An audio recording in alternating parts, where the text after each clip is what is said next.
এই তাফসিরুল কোরআন মাহফিল এই বাংলার জমিনে যিনি প্রতিষ্ঠা করেছেন তিনি হলেন শহীদ আল্লামা দেলোয়ার হোসেন সাঈদী রহমাতুল্লাহ আলাইহি। কথা বলেন।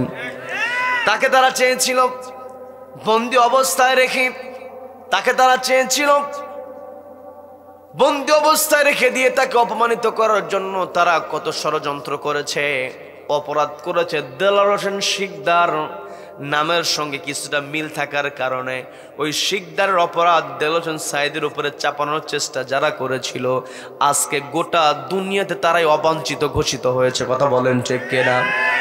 আল্লামা সাঈদী তার ভিতরে ছিল মুমিনের বৈশিষ্ট্য। কি কথা বলেন? এক নাম্বার বৈশিষ্ট্য, যখন আল্লাহর নাম উচ্চারিত হবে ওয়াজিলাত কুলুবুহুম, অন্তরটা কেঁপে উঠবে। দুই নাম্বার বৈশিষ্ট্য, ইমানদার বান্দারা যখন কোরআন তেলাওয়াত শুনবে ইমানটা বেড়ে যাবে। এই জন্য মা আপনাকে দৃষ্টি আকর্ষণ করে বলছে, নিজে কোরআন তেলাওয়াত করবে না, আপনার কোরআন তেলাওয়াত সন্তান শুনবে, আপনার সন্তান ঈমান বেড়ে যাবে। আবার সন্তানকে কোরআন তেলাওয়াত শেখাবেন, সন্তান ঘরে কোরআন তেলাওয়াত করবে। মা আপনি সন্তানের মুখে কোরআন তেলাওয়াত শুনবেন, আপনার ঈমান বৃদ্ধি করে দেবেন কে? আপনার পরিবারটাকে কোরআনের পরিবার বানাতে হবে। কি কথা বলেন? যেই পরিবারটা কোরআনের পরিবার হবে, আর ওই কোরআনের পরিবার থেকে যেই ছেলেটা ডাক্তার হবে, ওই ছেলেটা সত্যিকারের ডাক্তার হবে, সে কখনো কসাই হবে না। কথা বলেন ঠিক কিনা? যেই পরিবার থেকে, যেই পরিবারের পরিচয় হবে কোরআনের পরিবার, ওই পরিবার থেকে যে ইঞ্জিনিয়ার বের হবে, ওই ইঞ্জিনিয়ার একমাত্র আল্লাহকে ভয় করবে, সে তার নিজের পকেট ভারী করবে না। কি কথা বলেন? যেই পরিবার থেকে, যে কোরআনের পরিবার থেকে সচিব বের হবে, ওই সচিব তার চেয়ারে বসে দেশের কল্যাণের জন্যই কাজ করবে। কি কথা বলেন? এই জন্য মা আপনাকে দুই নাম্বার বৈশিষ্ট্য আপনার ভিতরে আনতে হবে, ইযা তুলিয়াত আলাইহিম আয়াতুহু যাদাতুহুম ঈমানা, কোরআন তেলাওয়াতের দ্বারা ঈমানটাকে বৃদ্ধি করতে হবে। আর তৃতীয় নম্বরে যেই ফলাফল, তৃতীয় নাম্বার যে বৈশিষ্ট্য আমার আপনার ভিতরে থাকতে হবে, ও আলা রাব্বিহিম ইয়াতাওয়াক্কালুন, একমাত্র তাওয়াক্কুল করতে হবে কার ওপরে? যারা ঈমানদার তারা একমাত্র আল্লাহর উপর তাওয়াক্কুল করে। খেয়াল করে দেখেন, আমাদের কোরআনের পাখি যিনি তাফসীরুল কোরআন মাহফিল গোটা বাংলার জমিনে যিনি ছড়িয়ে দিলেন, সবাই পড়ুন আউযু বিল্লাহি মিনাশ শাইতানির রাজীম, বিসমিল্লাহির রাহমানির রাহিম।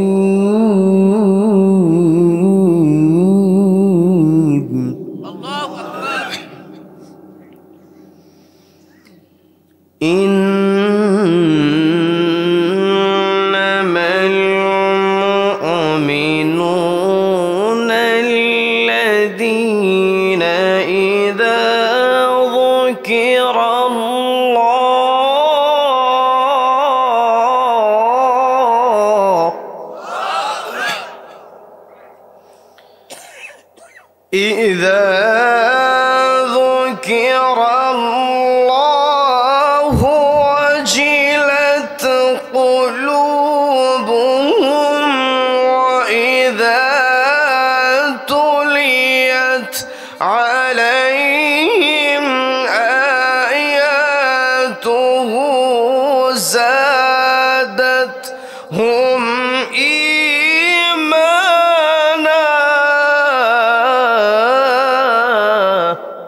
Bismillah.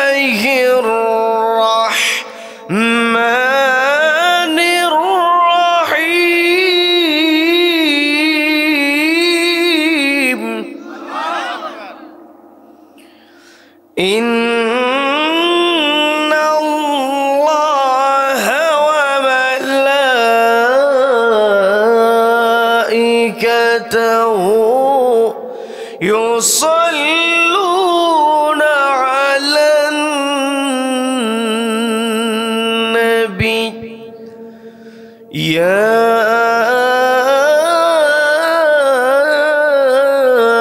أيها الذين آمنوا صلوا عليه وسلموا تسليما اللهم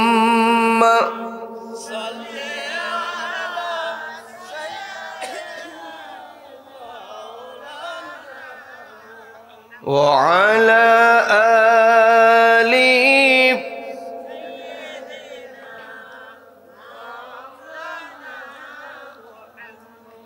জফুল যুগ যুগান্তরে খুশবু ছড়ায় যে ফুল যুগ যুগান্তরে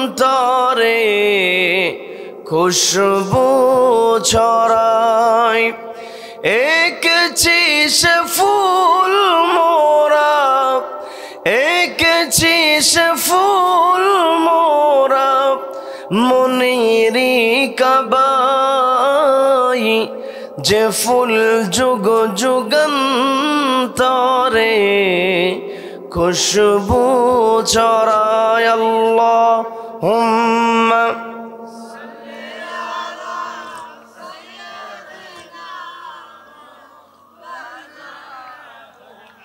وعلى آل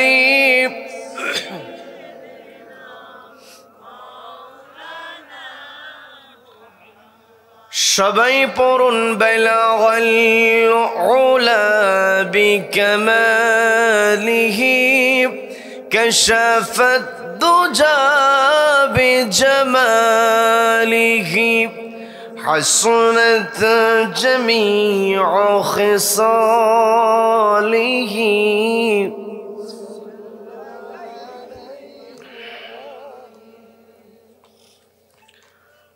বাংলাদেশের অন্যতম প্রসিদ্ধ জেলা সিরাজগঞ্জ জেলার সলঙ্গ থানার শরীফ সলঙ্গা পশ্চিম পাড়া মোহাম্মদ আব্দুর রহিম ফকির এর স্ত্রী এবং আত্মীয় স্বজনদের রুহের মাগফিরাত কামনায়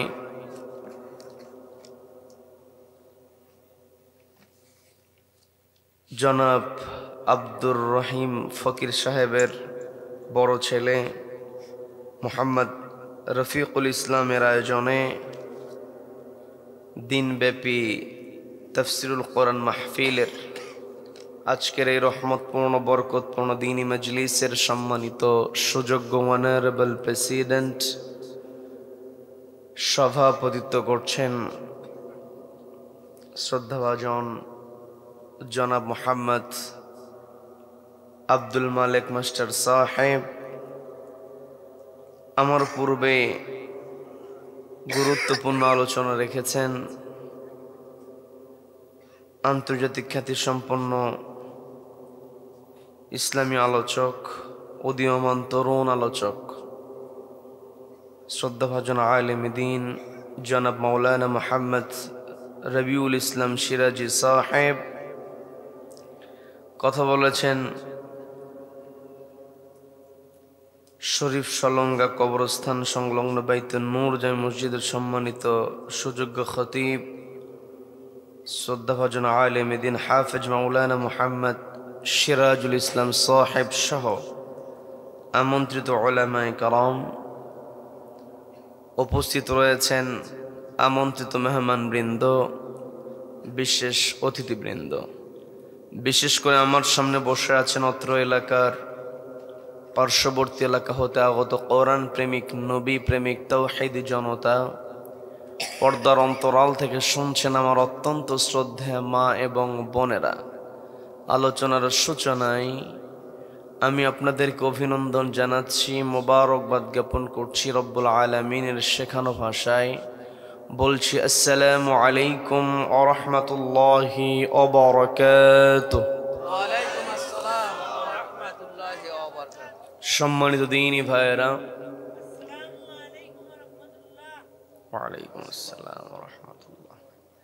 সম্মানিত দ্বীনি ভাইয়েরা, আলোচনায় প্রবেশের পূর্বে আমি জানতে চাচ্ছি আপনারা সকলে কেমন আছেন? আলহামদুলিল্লাহ।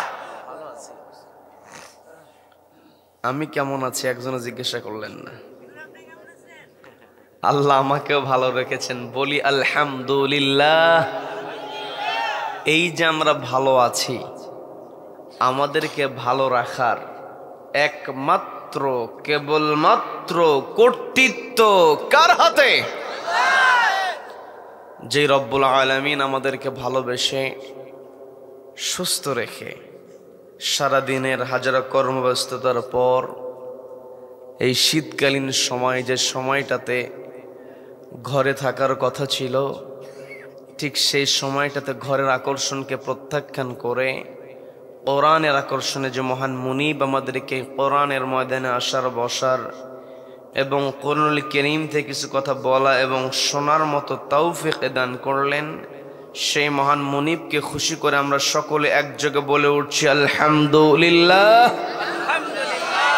আবার বলছি আলহামদুলিল্লাহ। আল্লাহু আকবার। লা ইলাহা ইল্লাল্লাহু আল্লাহু আকবার ওয়ালিল্লাহিল হামদ ওয়ালিল্লাহিল হামদ। আমরা কৃতজ্ঞতা আদায় করলাম কার? জীবনের প্রত্যেকটা ক্ষেত্রে একজনের প্রশংসা হবে, তিনি কে? আমাকে আপনাকে সৃষ্টি করেছেন কে? আল্লাহ is the creator of all creations. যত সৃষ্টি আছে সব সৃষ্টি আল্লাহ করেছেন। কাজেই এই পৃথিবীতে যদি প্রশংসা করতে হয়, প্রশংসা কেবল আল্লাহর হবে।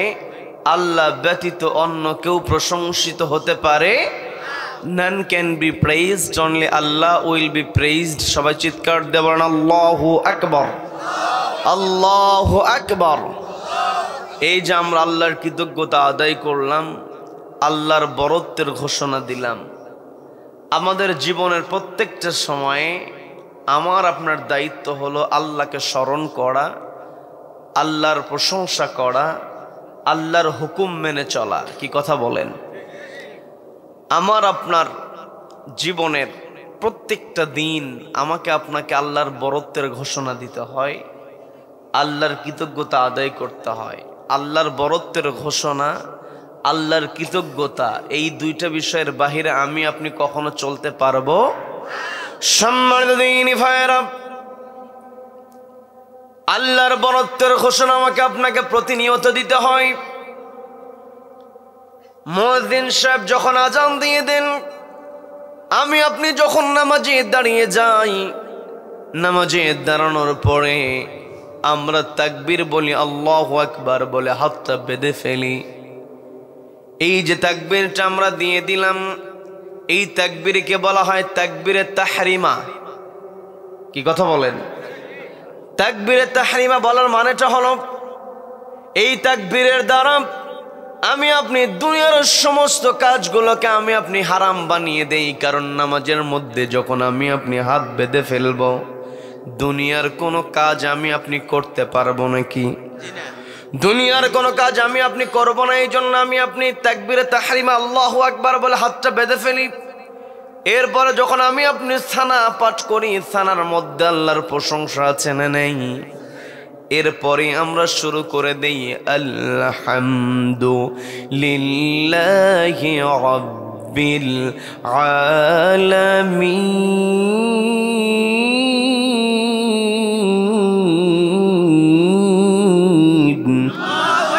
আমি আপনি যখন নামাজটা শুরু করে দিই, নামাজের শুরুতে আমি আপনি স্পষ্টভাবে ঘোষণা দিয়ে দিই, সেটা হলো আলহামদু, সমস্ত প্রশংসা লিল্লাহি, আল্লাহর জন্য, রব্বিল আলামিন, যিনি হলেন জগৎসমূহের প্রতিপালক। এই জায়গায় আমাকে আপনাকে একটা বিষয় বুঝতে হবে, আমাকে আপনাকে একটা বিষয় খেয়াল করতে হবে, যেটা হলো আমার আপনার দায়িত্ব হলো আমি আপনি যে এই আলহামদু শব্দটা উচ্চারণ করলাম, হামদুন শব্দের অর্থ হচ্ছে প্রশংসা করা, প্রশংসা। হামদুন শব্দের সামনে আল্লাহ আলিফ লাম যুক্ত করে দিলেন। আল্লাহ তো চাইলে বলতে পারতেন হামদুলিল্লাহি রাব্বিল আলামিন, কিন্তু আল্লাহ তা না করে হামদুন শব্দের পূর্বে আলিফ লাম ব্যবহার করেছেন। এর কারণটা হলো আরবি ব্যাকরণে আলিফ লাম ব্যবহার করা হয় কোনো কিছুকে নির্দিষ্ট করার জন্য। সহজে আপনাদেরকে বুঝিয়ে দেয়, সেটা হলো ইংরেজিতে আমি আপনি কোনো কিছুকে নির্দিষ্ট করতে হলে দা শব্দ ব্যবহার করা হয়, অর্থাৎ নির্দিষ্ট করার পূর্বে ছোটবেলায় আমরা মুখস্থ করেছি দি কাউ। কি কথা বলেন? রচনা পড়া হয়েছে দ্য ক্যাপিটাল, রাজধানী বলা হয়, আমি সেই দিকে যাব না। নির্দিষ্ট করে দেওয়া হয় দা শব্দ দ্বারা। ঠিক তেমনি আরবিতে কোনো কিছুকে নির্দিষ্ট করতে হলে আরবিতে যখন নির্দিষ্ট করা হয়, ওই নির্দিষ্ট করার জন্য শব্দের সামনে আলিফ লাম যুক্ত করতে হয়। আল্লাহ রাব্বুল আলামিন হামদুন শব্দের পূর্বে আলিফ লাম যুক্ত করে দিলেন। হামদুন শব্দের পূর্বে আলিফ লাম যুক্ত করে রব্বুল আলামিন আমাকে আপনাকে বুঝিয়ে দিলেন এই পৃথিবীতে যত প্রশংসা আছে সমস্ত প্রশংসা কেবলমাত্র হবে রবের। কি কথা বলেন? তিনি কেমন রব? রব্বিল আলামিন জগতের সময়ের প্রতিপালক। প্রতিপালক তাকেই বলা হয় যিনি না চাইতে দিয়ে দেন। বলেন সুবহানাল্লাহ। এই যে আমি আপনি পৃথিবীতে আমাকে আপনাকে আল্লাহ রাব্বুল আলামিন সৃষ্টি করেছেন, আমরা হলাম শ্রেষ্ঠ সৃষ্টি, আশরাফুল মাখলুকাত। পৃথিবীতে যত সৃষ্টি আছে প্রত্যেকটা সৃষ্টির মধ্যে আমাকে আপনাকে আল্লাহ যে শ্রেষ্ঠ মানুষ বানিয়েছেন, এটার জন্য আল্লাহর কাছে কি আমরা কোনো চেয়ে কোনো দরখাস্ত করেছি নাকি? কোনো দরখাস্ত আমরা আল্লাহর কাছে করি নাই। আল্লাহ রাব্বুল আলামিন দয়া করে মায়া করে আমাকে আপনাকে সৃষ্টি করলেন। এই পৃথিবীতে আল্লাহ রাব্বুল আলামিন অসংখ্য অগণিত সৃষ্টির মধ্যে আমাকে আপনাকে শ্রেষ্ঠ বানিয়েছেন।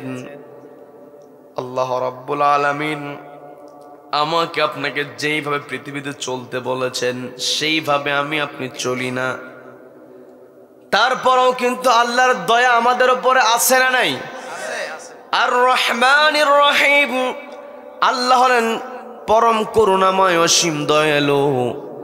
আল্লাহর দয়া যদি আমার আপনার উপরে না থাকতো এই পৃথিবীতে আমি আপনি কখনোই টিকতে পারতাম না। সন্দেহ আছে নাকি? আল্লাহর দয়া ছাড়া আমার আপনার এই পৃথিবীতে টেকা সম্ভব হবে না। এই যে দয়ালু আল্লাহ, আল্লাহ তার পরিচয় দিলেন তিনি হলেন রহমান, তিনি হলেন রহিম। এই যে রহমান রহিম শোনার পরে, দয়ালু শোনার পরে আমি আপনি হয়তো দুনিয়াতে মত্ত থেকে যেতে পারি, শয়তানের ধোকায় পড়ে হয়তো আল্লাহর দয়া পাওয়ার পরও আল্লাহর কৃতজ্ঞতা নাও করতে পারি। এর জন্যই আল্লাহ পরের আয়াতটা সেট করে দিলেন মালিক ইয়াউমিদ্দিন।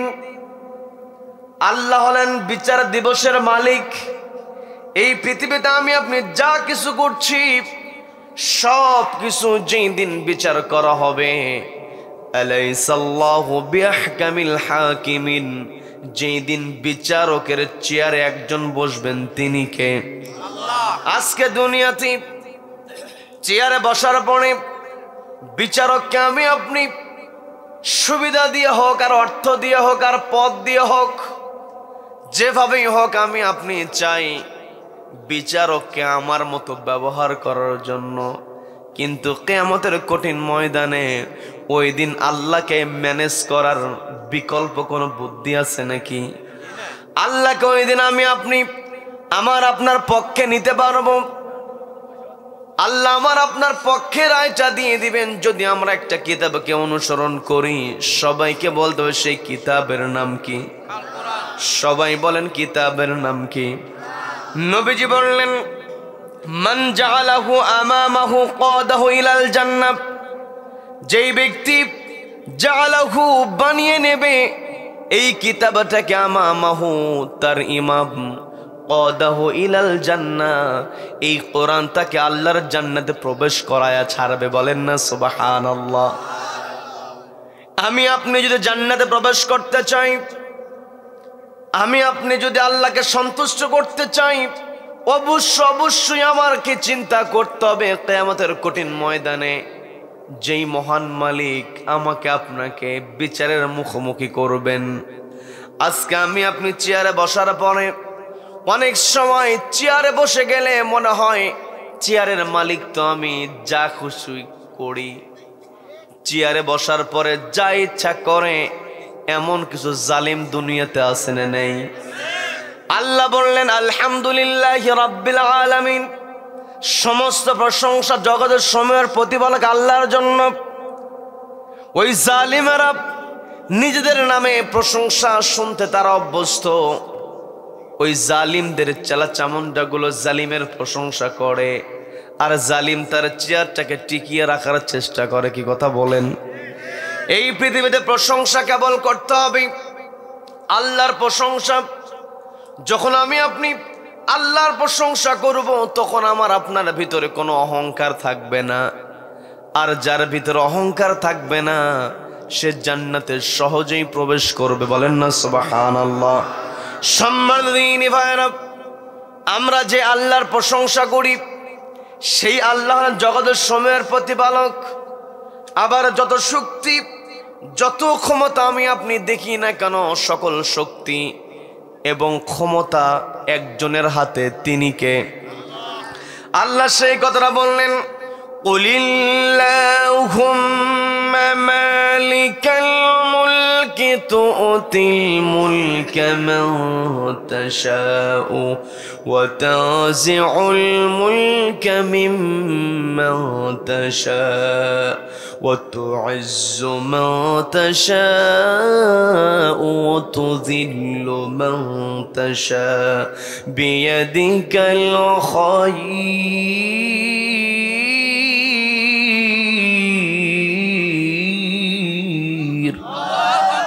আল্লাহ বলছেন, ওগো নবী আপনি বলুন, কুল আপনি বলে দিন, আল্লাহুম্মা মালিকাল মুলক, ওগো আল্লাহ আপনি হলেন রাজত্বের মালিক।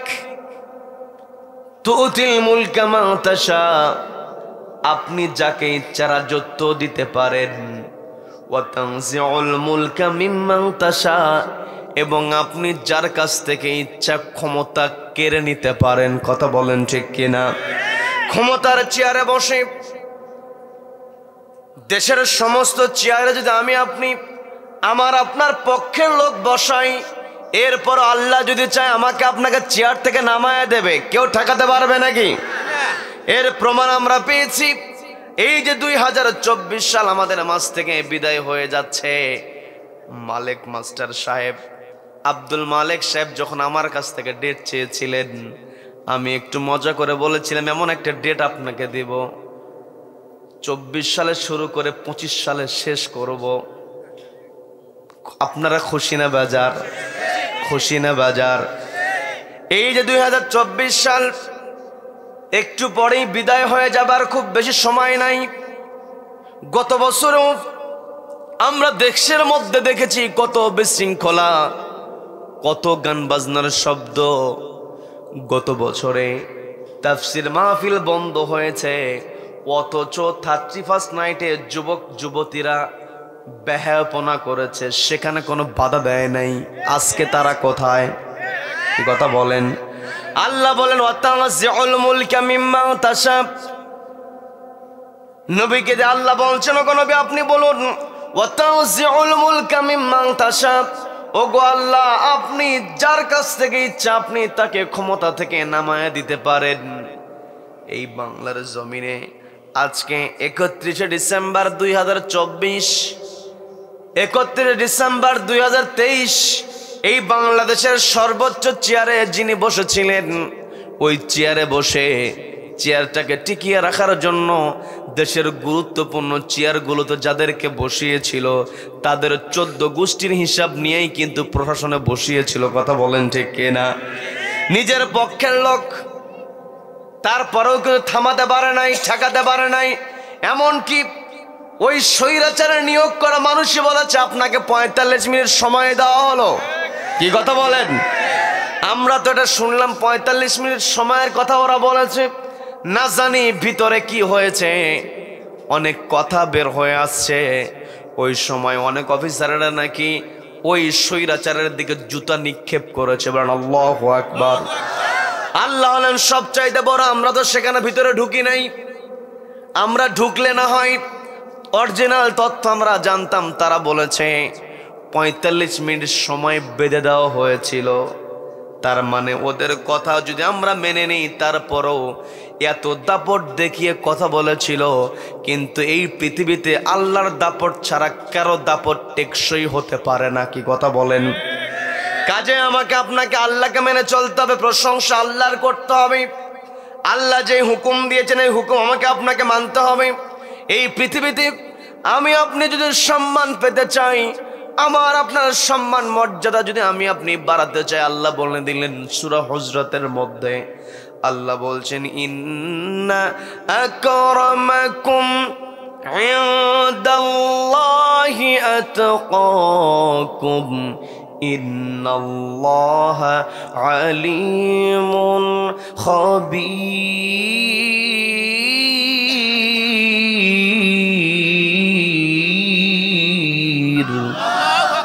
আল্লাহ বলেন ইন্না আকরামাকুম, তোমাদের মধ্যে সে আমার কাছে সম্মানিত, ইনদাল্লাহ আমি আল্লাহ আমার কাছে সম্মানিত, আতকাকুম যার তাকওয়া যত বেশি হবে। তার মানে চেহারা দিয়ে নয়। আমার পূর্বে আলোচক তিনি আলোচনা করেছেন, চেহারা দিয়ে কখনো সম্মান পাওয়া যায় না। আমার আপনার সম্মান হলো আমার আপনার তাকওয়া যত বেশি হবে, আমার আপনার সম্মান মর্যাদা রব্বুল আলামিন তত বৃদ্ধি করবেন। আবার যার ভিতরে তাকওয়া থাকবে, আল্লাহর ভয় যার অন্তরে থাকবে, সমস্ত বরকতের দরজা আল্লাহ তার জন্য খুলে দেন। বলেন না সুবহানাল্লাহ। আল্লাহ বলছেন ওয়ালাউ আন্না আহলাল কুরা আমানু ওয়াত্তাকাউ লাফাতাহনা আলাইহিম বারাকাতিম মিনাস সামাই ওয়াল আরদ। আল্লাহু আকবার। আল্লাহ বলেন লাফাতাহনা, অবশ্য অবশ্য আমি খুলে দেব বারাকাতিম মিনাস সামাই ওয়াল আরদ, আসমান এবং জমিনের বরকতের দরজা। শর্ত হলো আমানু, ঈমান আনতে হবে কার উপরে? আল্লাহর। ওয়াত্তাকাউ, ভয় করতে হবে কাকে? আল্লাহকে। আল্লাহকে যারা ভয় করবে, মানব রচিত বিধান তারা কখনো মেনে নিবে না। তাদের একটাই টার্গেট থাকবে, আল্লাহর জমিনে কেবলমাত্র আল্লাহর বিধান প্রতিষ্ঠিত হবে। কি কথা বলেন? আল্লাহর বিধান যখন প্রতিষ্ঠিত হয়ে যাবে তখন মানুষেরা শান্তিতে থাকবে। কি কথা বলেন? মানুষের শান্তির জন্য দুনিয়ার মানব রচিত আইন দিয়ে মানুষকে কখনো শান্তিতে রাখা যাবে না। শান্তিতে রাখতে হলে অবশ্যই কোরআন বাস্তবায়ন করতে হবে, ইসলাম বাস্তবায়ন করতে হবে। আমার দেশে কিছু বুদ্ধিজীবী আছে, এরা তো বুদ্ধিজীবী না, এরা যে বুদ্ধি প্রতিবন্ধী। কি কথা বলেন? এরা বলে ইসলাম যদি প্রতিষ্ঠিত তাহলে অমুসলিমরা কেমন করে চলবে, ভিন্ন ধর্মীরা কেমন করে চলবে, তাদের তো দেশের মধ্যে থাকা কঠিন হয়ে যাবে। এমন কথা বলার লোক আছে না নেই? হযরত ওমর রাদিয়াল্লাহু তাআলার সময় আবু লুলু নামে একজন অগ্নি উপাসক ছিল, যে সুন্দর ধারালো অস্ত্র খঞ্জর তৈরি করত। খঞ্জরটা কেমন? যার দুই দিকেই ধারালো অংশ থাকে, হাতলটা মাঝখানে থাকে, অর্থাৎ যেই দিক দিয়ে হাত চালানো যাবে, যেই দিকে হাত যাবে সেই দিকেই আঘাত করতে পারবে। খুবই সুন্দর খঞ্জর তৈরি করত আবু লুলু।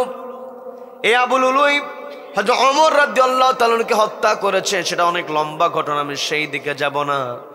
যখন রাজ্যের মধ্যে আবু লুলু সুন্দর খঞ্জর তৈরি করতে পারে, সফল একজন ব্যবসায়ী, ওই সফল ব্যবসায়ীর সংবাদ যখন ওমরের কানে পৌঁছে গিয়েছেন, হযরত ওমর তখন মুসলিম অমুসলিম বাস বিচার করেন নাই, দেশের একজন সফল ব্যবসায়ী যার কারণে ওই আবু লুলুর দোকানটা তিনি পরিদর্শন করেছেন। বলেন আল্লাহু আকবার। তার মানে যে যে ধর্মের হোক না কেন, ইসলাম তো কারো উপরে জোর করে ধর্ম চাপিয়ে দেবে না। কি কথা বলেন? লা ইকরাহা ফিদ্দিন, লাকুম দীনুকুম ওয়ালিয়া দীন। জোর করে কাউকে ইসলাম চাপিয়ে দেওয়া হবে না। হিন্দু ভাইরা তাদের মতো চলবে, খ্রিস্টানরা তাদের মতো চলবে, কিন্তু শর্ত হলো যেই ব্যক্তি নিজেকে মুসলিম দাবি করবে ওকে অবশ্যই কোরআনের আওতায় আসতে হবে। এটার নামই হলো ইসলাম। কি কথা বলেন? আবার যখন একটা ইসলামী স্টেটের মধ্যে অমুসলিমেরা বসবাস করবে, নবীজি স্পষ্ট জানিয়ে দিলেন অমুসলিমদেরকে সর্বোচ্চ নিরাপত্তা দিতে হবে। কেউ যদি অমুসলিমের উপরে জুলুম করে, কষ্ট দিয়ে দেয়, তার কাছ থেকে জান্নাত সরে চলে যাবে 40,000 মাইল দূরের পথ। বলেন আল্লাহু আকবার। তার মানে অমুসলিম হলে মুসলমান কখনো তার উপরে জুলুম করতে পারবে না। কি কথা বলেন? একমাত্র এই কোরআন যে ধর্মেরই হোক না কেন, তার জন্য কোরআন বিধান দিয়েছে, ন্যায় বিচারের প্রধান বিধান দিয়েছে। এই যে জুমার দিনে খতিব সাহেব বসে আছেন, তিনি আপনাদের সামনে যখন জুমার দিনে খুতবা দিয়ে থাকেন, সানি খুতবার মধ্যে তিনি একটা আয়াত তেলাওয়াত করেন, ইন্নাল্লাহা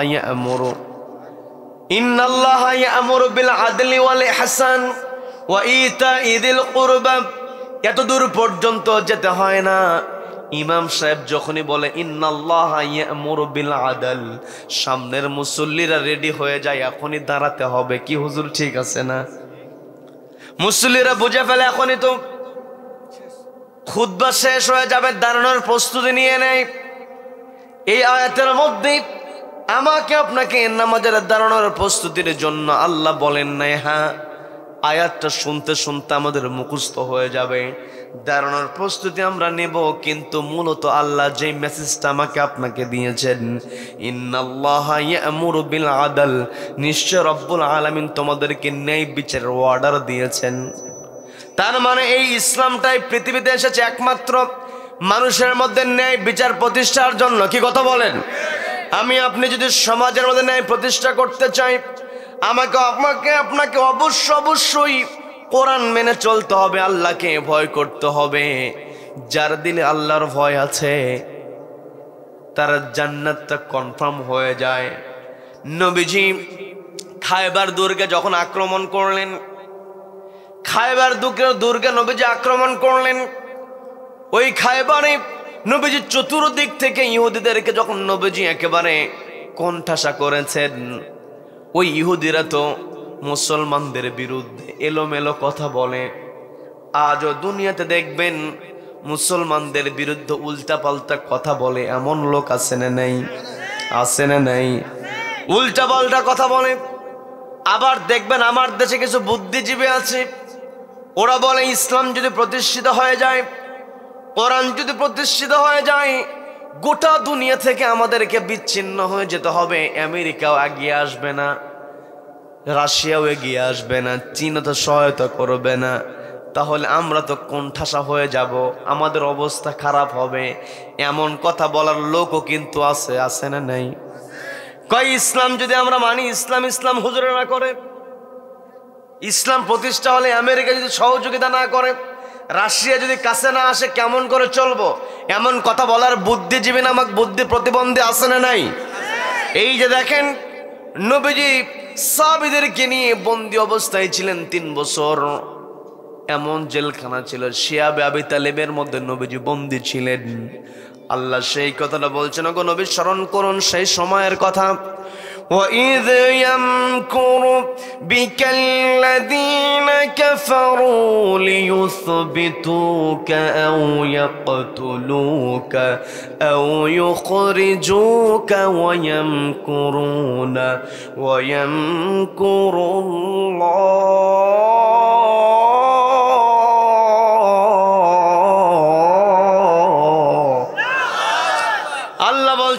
আপনি স্মরণ করুন সেই সময়ের কথা যখন কাফেররা আপনার বিরুদ্ধে তিনটা ষড়যন্ত্র করেছিল। ওয়াইদ ইয়ামকুরু, যখন আপনার বিরুদ্ধে ষড়যন্ত্র করেছিল, বিকাল্লাযীনা, বিকা আপনার ক্ষেত্রে, আল্লাযীনা কাফারু, যারা কুফরি করেছে। এক নাম্বার লিয়ুসবিতুক, তারা আপনাকে বন্দী অবস্থায় রেখে দিয়েছিল। নবীজিকে বন্দী অবস্থায় রেখে দেওয়া হয়েছে। বর্তমান দুনিয়ার মতো জেলখানার মতো সিস্টেম ছিল না। বর্তমানে তো জেলখানায় গেলে আত্মীয় স্বজন দেখা সাক্ষাৎ করতে পারে, এমনকি ভেতর থেকে মোবাইলে কথা বলার সুযোগ পর্যন্ত দিয়ে দেওয়া হয়।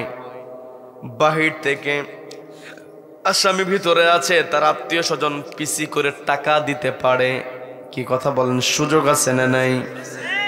কিন্তু নবীজির সময় যখন ওই কাফের নবীজিকে বন্দী অবস্থায় রেখে দিয়েছিল, ওই বন্দীদের সঙ্গে কেউ কোনো সাক্ষাৎ করতে পারতো না, যোগাযোগ করতে পারতো না। এমনকি সেখানে খাবার সরবরাহ করা বন্ধ ছিল। নবীজির সাহাবীরা পাতা খেয়েছেন, গাছের ছালগুলো তারা টেনে টেনে খেয়েছেন, তুলে নিয়ে খেয়েছেন। বর্ণনা এসেছি, ক্ষুধার্ত অবস্থায় কি খাবে, বাবলা গাছের কাটা ছিল, সেই কাটা চিবাতে গিয়ে জিহ্বার মধ্যে কাটা ঢুকে রক্ত বের হয়েছে। এই যে এত কষ্ট হয়েছে, কিন্তু একজন সাহাবী ওই বন্দি অবস্থা থেকে বের হয়ে বলেন নাই যে আমাদের কষ্ট হচ্ছে আর ইসলাম মানব না, বলেছে নাকি? এটাই হলো আল্লাহর বরকত। আমার পূর্বে রবিউল ইসলাম ভাই বলেছে আল্লাহ বরকতের দরজা খুলে দেন। এত কষ্ট, এত যন্ত্রণা, তারপরও দেখবেন যারা আল্লাহওয়ালা হয়, দেখবেন যত কষ্ট হোক, যত যন্ত্রণা হোক, ওদের মধ্যে একটা অন্যরকম আনন্দ কাজ করে। কি কথা বলেন? দীর্ঘদিন জেলের মধ্যে বন্দী থাকে, জেল থেকে স্পষ্ট বলে দিয়ে দেয়, রিমান্ডে নিয়ে বলে দেয় আর এই দল করার দরকার নাই, কোরআনের কথা বলার দরকার নাই। আর যদি মিছিলের মধ্যে দেখি অবস্থা খারাপ আছে বলে দেয়, এরপরেও কিন্তু মিছিল কি থেমেছিল নাকি? ছিল না। এই যে বরকত, এটাই হলো আল্লাহর বরকত। আরেকটা বরকত আমি আপনাদেরকে বোঝাই, সেটা হলো লক্ষ লক্ষ কোটি কোটি টাকার মালিক, কোনো প্রকার সুখ নাই, অথচ দেখবেন বৃষ্টির দিনে ঘরের চাল থেকে পানি টপ টপ করে পড়ে, বিছানার একটা পাশে বাটি রেখে দেয়, বালতি রেখে দেয়, পাতিল রেখে দেয়। পর্দাওয়ালের মা বোনেরা শুনছেন, কানটা একটু খাড়া করে শুনবেন, দেখবেন ওই বিছানার উপরে পাতিল রেখে দেয়, কারণ পানি পড়বে, বালতি দিয়ে রেখে দেয়, পানি পড়বে।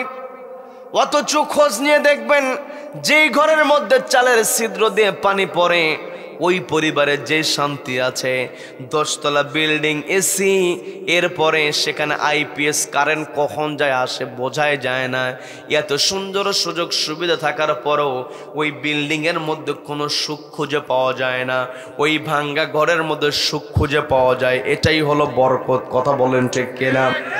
সম্মানিত ভাইরা, আমি যে কথাই ছিলাম, আল্লাহ যদি কখনো কোথাও বরকত দিয়ে দেন, সেখানে যত কষ্টই হোক না কেন, যত নির্যাতন হোক না কেন, নবীজির সাহাবীদের কি টার্গেট করেছিল কাফেররা? তারা চেয়েছিল একটা বন্দী অন্তত যদি একবার বের হয়ে বলে আমাদের ভিতরে কষ্ট হয়, ওই একজনকে ব্যবহার করে পুরো মুহাম্মাদের অনুসারীদের উপর আক্রমণ করবে।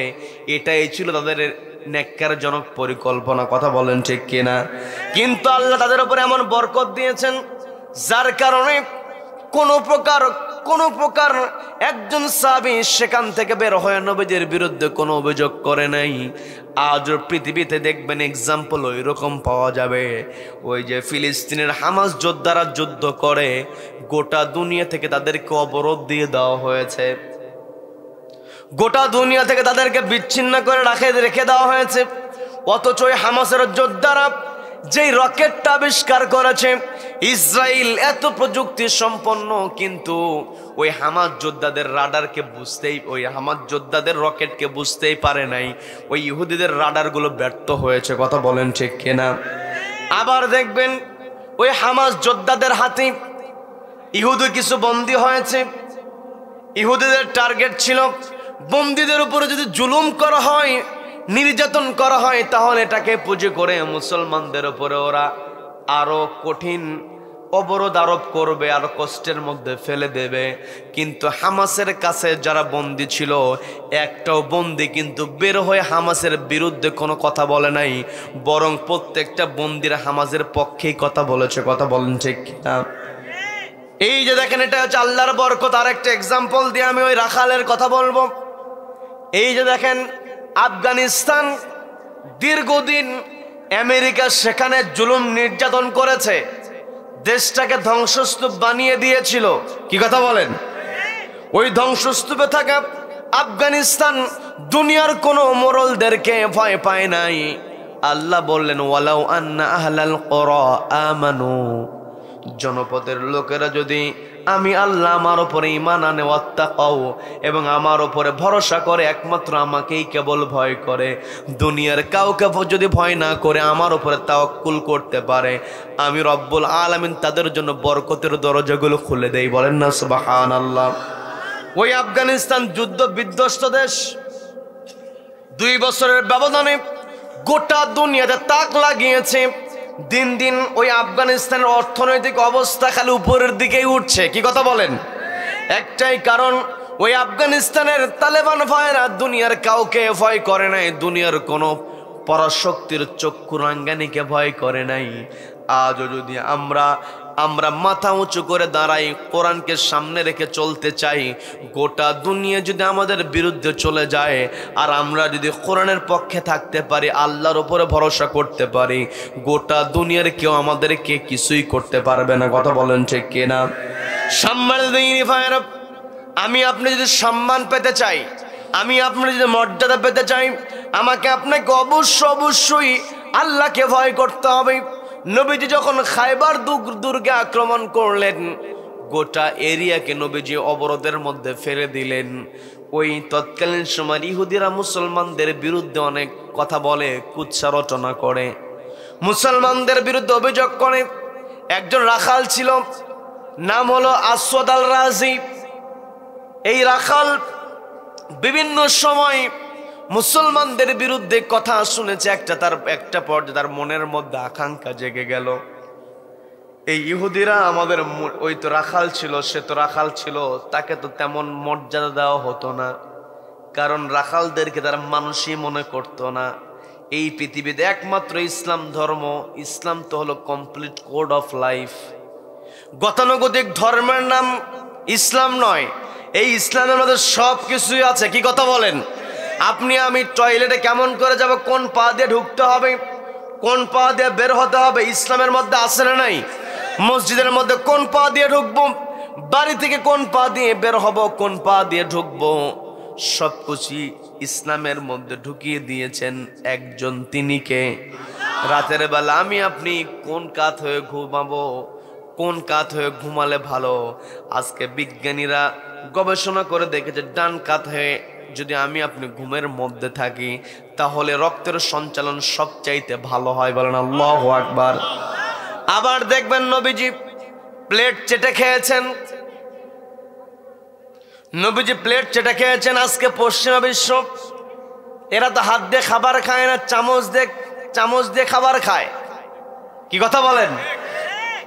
কিন্তু নবীজি এমন আমল করেছেন, আজকে বিজ্ঞানীরা গবেষণা করেছে, যখন প্লেট কেউ চেটে খায়, তখন ওই আঙ্গুলে যখন সাকিং করে, চষে নেয়, যখন আঙ্গুলটা চষা হয়, তখন মুখের মধ্য থেকে যেই লালা গ্রন্থিগুলো আছে, সেখান থেকে এনজাইমগুলো বের হয়ে আসে। ওই এনজাইমগুলো আমার আপনার খাদ্যকে হজম করতে সহযোগিতা করে। বলেন আল্লাহু আকবার। তার মানে কেউ যদি তার হজমটাকে সুন্দর করতে চায়, অবশ্যই হাতের আঙ্গুল চেটে খেতে হবে। কি কথা বলেন? দেখবেন অনেক মুরব্বীদের ক্ষেত্রে খেয়াল করে দেখবেন, আপনারা দেখেছেন কেন, অনেক মুরব্বী ছিল আমার নজরেও পড়েছে, দেখেছি ভাত খাইতে খাইতে পানি খেতে হবে, ওই সময় কি করে বাম হাত ডান হাত লাগায় পানি খায় না, সরাসরি আঙ্গুল চুষে চুষে হাতটাকে চেটে নিয়ে তারপর গ্লাস ধরে পানি খায়, আবার ভাত খাওয়া শুরু করে। ওই যে খাবারের মাঝখানে আঙ্গুলগুলো চেটে খেয়েছে, এর কারণে কোনোদিনও গ্যাস্ট্রিক তাকে আঘাত করতে পারে নাই। কথা বলেন ঠিক কিনা? নবীজির জীবনে আজকে বিজ্ঞানীরা যত গবেষণা করবে, আমার আপনার নবীজিকে চেনা তত সহজ হবে। বলেন আল্লাহু আকবার। ওই নবীজির ব্যাপারে খায়বার দুর্গে যখন নবীজি আক্রমণ করলেন, অবরোধ করে দিলেন, ওই যে রাখাল আসওয়াদ, সে তো কখনো প্রথম শ্রেণীর মর্যাদা সে পায় নাই, তাকে কেউ মূল্যায়ন করে নাই। মুনিবেরা তো সব সময় ইসলামের বিরুদ্ধে কথা বলছে, নবীজির বিরুদ্ধে কথা বলে, মুসলমানদের বিরুদ্ধে কথা বলে। যখন নেগেটিভ বলা হয়, মনের মধ্যে একটা আগ্রহ জেগে যায়। যেমন আবু জাহেল নবীজির ব্যাপারে বলেছে, মক্কাতে যারা তাওয়াফ করতে এসেছে, দূর দূরান্ত থেকে নবীজি মক্কাতে এসেছে, নবীজি তাদের কাছে ইসলামের দাওয়াত পৌঁছে দেওয়ার জন্য নবীজি সব সময় খেয়াল করে রাখতেন কেমন করে ইসলামের কথা বলা যায়। আর ওই দিকে আবু জাহেল বিদেশি মানুষ যারা আছে এদেরকে বলে, ও তো পাগল, ওর কাছে যাওয়ার দরকার নাই। এই যে নবীজির ব্যাপারে নেগেটিভ কথা বলেছে, বলেন নাউযুবিল্লাহ, বলেন নাউযুবিল্লাহ। যখন ওই আবু জাহেল নবীজির বিরুদ্ধে কথা বলেছে, নেগেটিভের প্রতি মানুষের একটা আকর্ষণ কিন্তু বেশি। কি কথা বলেন? কি কথা বলেন? যখনই আবু জাহেল নবীজির বিরুদ্ধে কথা বলেছি, বাহিরের মানুষ কৌতূহলে হয়ে নবীজির কাছে যখন গিয়েছে, নবীজি এত সুন্দর করে কথা বলেছেন, নবীজির সুন্দর কথা বলার ধরন দেখে নবীজির প্রেমে তারা পাগল হয়েছে। বলেন না সুবহানাল্লাহ। নবীজি কেমন দয়ার নবী ছিলেন, নবীজি আমার আপনার মায়ার নবী, নবীজি হলো গোটা জগতের জন্য রহমত। বলেন না সুবহানাল্লাহ, বলেন সুবহানাল্লাহ। আমার আপনার কথা নাই, কোরআন বলছে, ওয়ামা আরসালনাকা ইল্লা রাহমাতাল লিল আলামিন।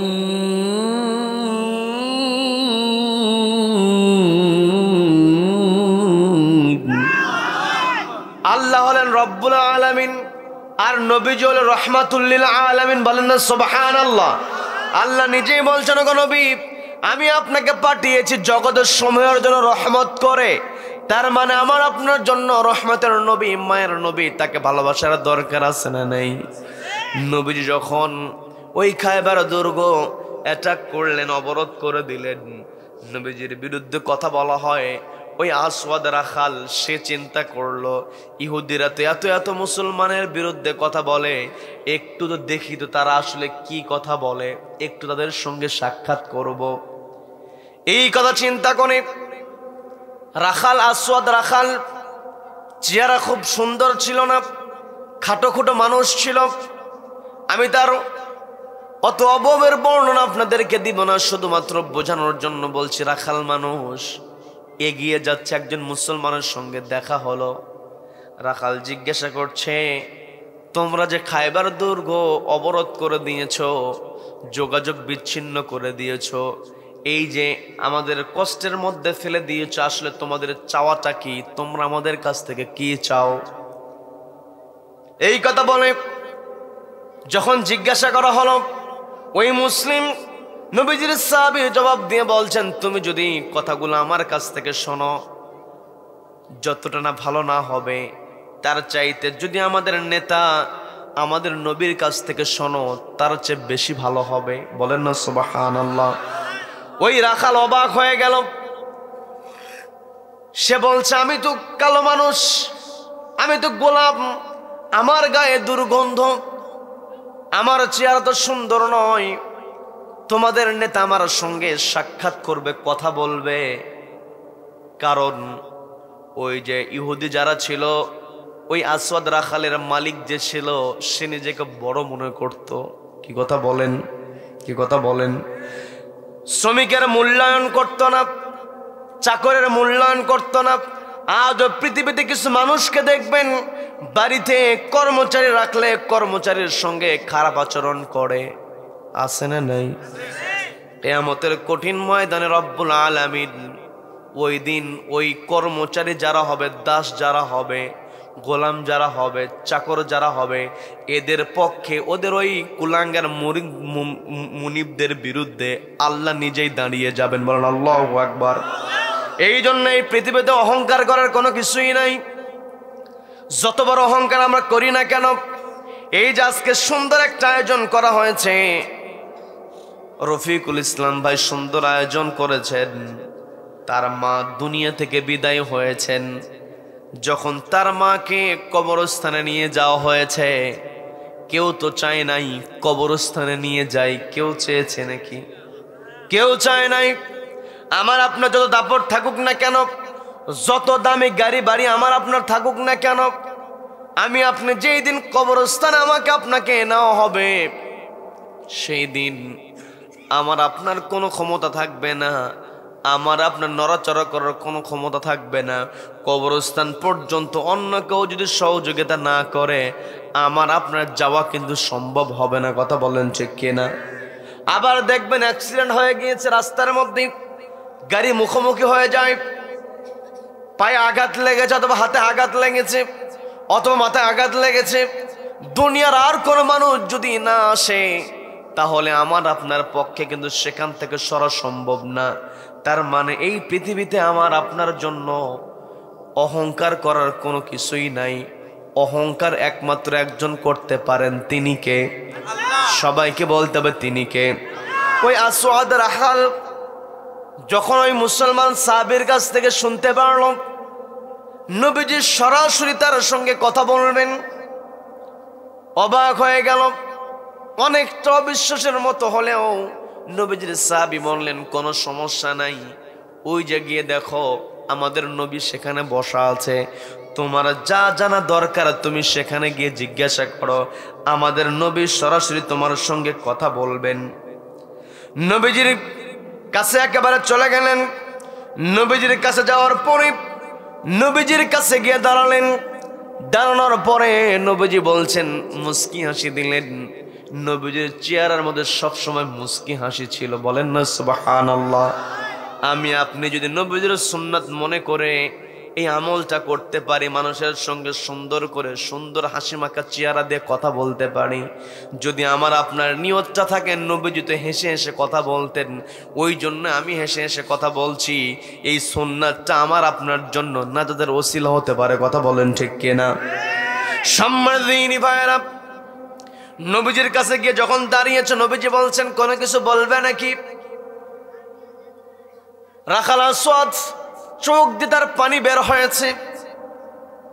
সে বলছে, এতদিন মুনিবের সঙ্গে থাকি, এতদিন মুনিবের গোলামি করেছি, কিন্তু কখনো তো এত সুন্দর করে মুনিব কথা বলে নাই, অথচ আপনি মুসলমানদের নেতা, আমার সাথে আপনি কত সুন্দর করে কথা বলছেন, কোনো ভেদাভেদ করছেন না।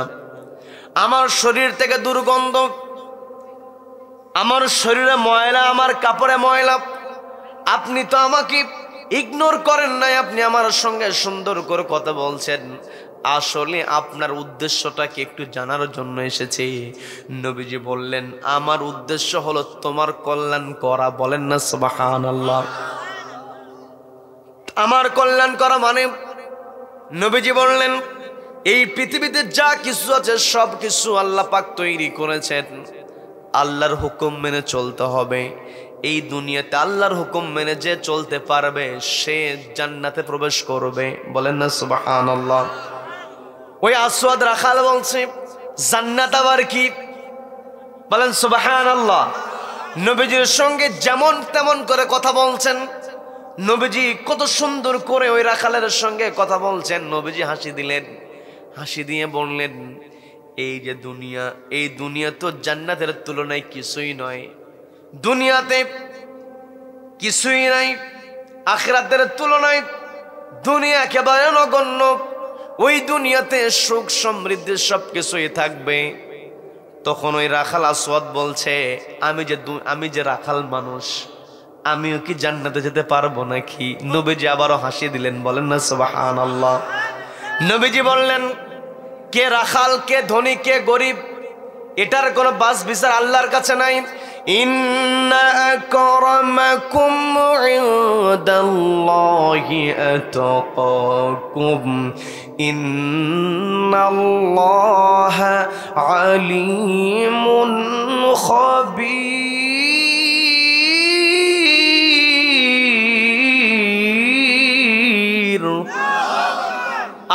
আল্লাহর হাবিব বলছেন, ও আসওয়াদ, আল্লাহর কাছে তো দুনিয়ার কোনো কিছু আল্লাহ দেখেন না, আল্লাহ তো দেখেন অন্তর। তোমার অন্তর যদি ভালো হয় তাহলে তোমার জান্নাত তোমার জন্য। তুমি যদি আল্লাহকে ভয় করতে পারো, অন্তর যদি আল্লাহর ভয় লালন করতে পারো, আল্লাহর বিধান যদি মেনে চলতে পারো, তবেই তুমি জান্নাতে প্রবেশ করবে। এই কথা বলার পরে আসওয়াদ রাখাল তার যেই ছাগলের পাল ছিল, ভেড়ার পাল ছিল, ওই ভেড়ার পাল নবীজি চাইলে বলতে পারতেন ওই পালটা দিয়ে দাও, কিন্তু নবীজি তা বললেন না। নবীজি বললেন, তোমার যে দায়িত্ব, তোমার যে মুনিবের সম্পদ তোমার কাছে আছে, এটা তুমি বুঝাইয়া দিয়ে তারপরে তুমি আমার কাছে আসতে পারবে। বলেন আল্লাহু আকবার। রাখাল আসওয়াদ আরো খুশি হয়ে গেলেন। তিনি চিন্তা করলেন, যে মানুষ তাইলে তো আমাকে বন্দি করে সমস্ত কিছু আমার কাছ থেকে নিয়ে নিতে পারেন, অথবা আমি তো অনেকটা তার কাছে চলে এসেছি, এই কাছাকাছির সুযোগ নিয়ে এই সম্পত্তিগুলো তিনি তো আত্মসাৎ করতে পারতেন, তা তো করেন নাই। এই কথা চিন্তা করে দ্রুত ওই রাখাল আসওয়াদ আর-রাজি রাদিয়াল্লাহু তাআলা আনহু দ্রুত গিয়ে তার মুনিবকে সবকিছু বুঝিয়ে দিলেন। বুঝিয়ে দেওয়ার পরে এসে হাজির হলেন নবীজির সামনে। যখন হাজির হলেন, ইসলাম কবুল করলেন। ইসলাম কবুল করার পরে আসওয়াদ রাখাল বলছেন, আমি এখন কি করব? নবীজি বলছেন, এই মুহূর্তে তোমার কোনো কাজ নাই, তবে জোহরের রক্ত যখন হবে তোমাকে নামাজ পড়তে হবে। জোহরের রক্ত আসার পূর্বেই ওই যে খায়বার দুর্গে নবীজি আক্রমণ করেছেন, খায়বার যুদ্ধের যে দামা বেজে গেল, আসওয়াদ রাখাল নবীজির হাতে ইসলাম কবুল করার পরপরই যুদ্ধে ঝাঁপিয়ে পড়লেন। যুদ্ধে ঝাঁপিয়ে পড়ার পরে যুদ্ধে তিনি অংশগ্রহণ করলেন। অংশগ্রহণ করার পরে ওই অমুসলিমদের বিরুদ্ধে যুদ্ধ করে তিনি শহীদ হয়ে গেলেন। বলেন না সুবহানাল্লাহ। এক ওয়াক্ত নামাজ আদায় করে নাই, একটা তেমন কোনো আমল করে নাই। যখন নবীজির সামনে হাজির করা হলো, চেহারাটা একদম নুরানি হয়ে গিয়েছে। বলেন আল্লাহু আকবার। নবীজি বলছেন, দেখো, তোমরা দেখো, এক ওয়াক্ত নামাজ জীবনে পড়ে না, অথচ জান্নাতের সার্টিফিকেট আমি দিয়ে দিলাম, জান্নাতে এই আসওয়াদ প্রবেশ করবে। বলেন না সুবহানাল্লাহ। তার মানে ইসলাম কবুল করেছে, দিলের মধ্য থেকে কুফরিকে দূর করেছে। ওয়া ইয়াকফুর বিত-তাগুতি ওয়া ইউমিন বিল্লাহ ফাকাদ ইসতামসাকা বিল উরওয়াতিল উসকা লা ইনফিসামা লাহা ওয়াল্লাহু সামিউন আলীম। আল্লাহ বললেন, ওয়া মান ইয়াকফুর বিত-তাগুত, এই দুনিয়াতে আমার আপনার সামনে তাগুতের শক্তি আসবে, কিন্তু মুসলিম হতে হলে আগে তাগুতকে অস্বীকার করতে হবে। কি কথা বলেন? এই পৃথিবীতে যারা আল্লাহকে অস্বীকার করে, এই পৃথিবীতে যারা আল্লাহর বিধানের বিপরীতে কোনো বিধান দাঁড় করাতে চায়, তাদেরকে আগে অস্বীকার করে তারপরে আমাকে আপনাকে ঈমান আনতে হবে। কার ওপরে? সবাইকে বলতে হবে কার ওপরে? আমার আপনার ভিতরে ঈমানটা আছে কিনা আমাকে আপনাকে প্রশ্ন করতে হবে। আমি আমার আলোচনার সূচনায় পবিত্র কোরআনের ৮ নম্বর সূরা আনফালের ২ নম্বর আয়াতে কারিমা তেলাওয়াত করেছিলাম, যে আয়াতের মধ্যে আল্লাহ ঈমানদারদের বৈশিষ্ট্য তুলে ধরেছেন। তার মানে আমি আপনি যদি প্রকৃত ঈমানদার হই, ঈমানদারদের যে বৈশিষ্ট্য আল্লাহ এই আয়াতের মধ্যে বলেছেন, এই আয়াত আমার আপনার জীবনের সঙ্গে মেলানোর দরকার আছে না নাই? সবাইকে বলতে মিলানোর দরকার আছে না নাই? আল্লাহ বলছেন ইন্নামাল মুমিনুনা আল্লাযীনা ইযা যুকিরাল্লাহু ওয়াজিলাত কুলুবুহুম ওয়া ইযা তুলিয়াত আলাইহিম আয়াতুহু যাদাতুহুম ঈমানাও ওয়া আলা রাব্বিহিম ইয়াতাওয়াক্কালুন।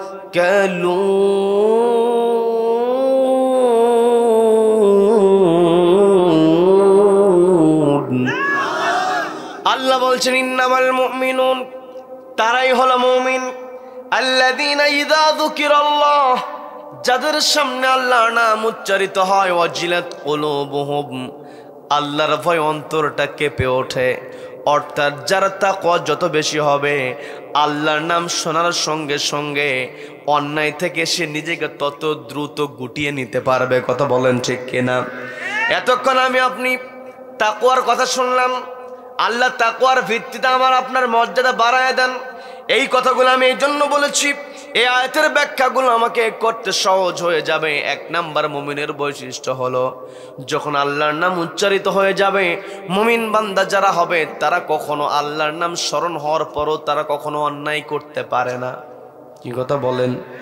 যদি আমি আপনি অন্যায় করলে যে আল্লাহ জাহান্নামে ফেলবেন, এই কথা স্মরণ করিয়ে দেওয়ার পরেও আমি আপনি যদি অন্যায় কাজ থেকে নিজেকে সরিয়ে রাখতে না পারি, তাহলে আমি আপনি এখনো পর্যন্ত ইমানদার হতে পারি নাই, মুমিন হতে পারি নাই। কথা বলেন। দ্বিতীয় নাম্বার বৈশিষ্ট্য আল্লাহ যেটা বললেন, ওয়া ইযা তুলিয়াত আলাইহিম আয়াতুহু যাদাতুহুম ঈমানা, যখন ইমানদার বান্দার সামনে কোরআন থেকে তেলাওয়াত করা হবে, যাদাতুহুম ঈমানা, ঈমানটাকে বহুগুণে বৃদ্ধি করে দেবেন কে? ইমানদার বান্দা যদি হয়, তার ঈমান কোরআন তেলাওয়াত শুনলে অবশ্যই বেড়ে যাবে। কি কথা বলেন? আর যে ইমানদার হবে না, ও নিজে কোরআন তেলাওয়াতকে সহ্য করতে পারবে না, অন্য কোরআন তেলাওয়াত করুক, কোরআনের মাহফিল করুক, বন্ধ করে দেয়। আছে না নাই?